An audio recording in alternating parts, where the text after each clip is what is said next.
انسان‌ها از تاریکی نمی‌ترسند.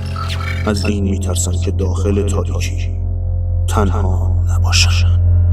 آیا موجودات ماورالطبیعی واقعیت دارند؟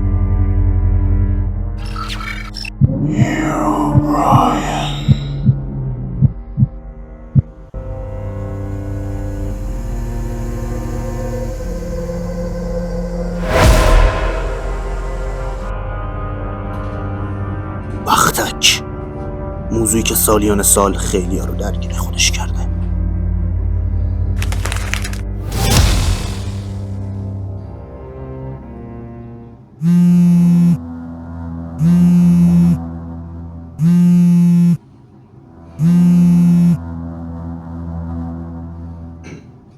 بله بفرمایید. شما خبرنگار متادارک هستین؟ بله خودم هستم. شما؟ وقت زیادی ندارم برای صحبت. شنیدم شما روی داستان‌های ماورایی کار میکنید. من یه داستانی برای گفتن دارم. آیا چیزی در مورد هیروبراین شنیدین؟ یه موجود افسانه‌ای داخل بازی ماینکرافت. شرمنده، من چیزی در مورد بازی‌ها نمی‌نویسم. این فرق داره.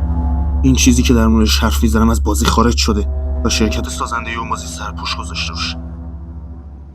اون هیولایی که ساختن قتلای زیادی مرتکب شده.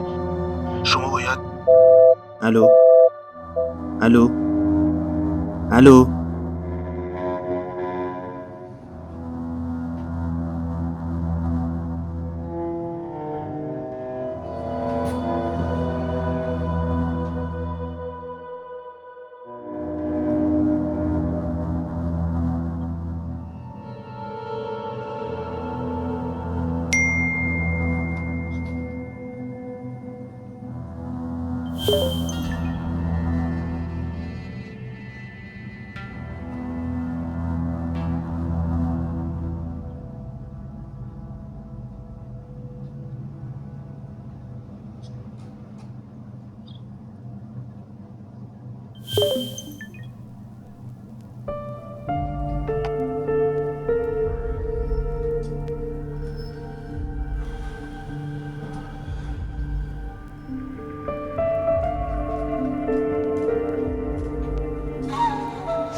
چرا باید یکی چاقو رو اونجا گذاشته باشه؟ یعنی چه خوابی برای من دیدن؟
دیشب به تاریخ 11 مرداد ماه جسد یک فرد پیدا شده است.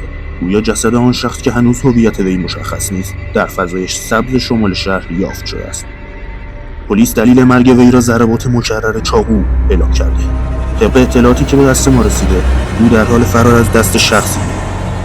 دوربین‌ها تصویر شخصی را که گویا بعد از مرگ او صحنه را ترک کرده است ثبت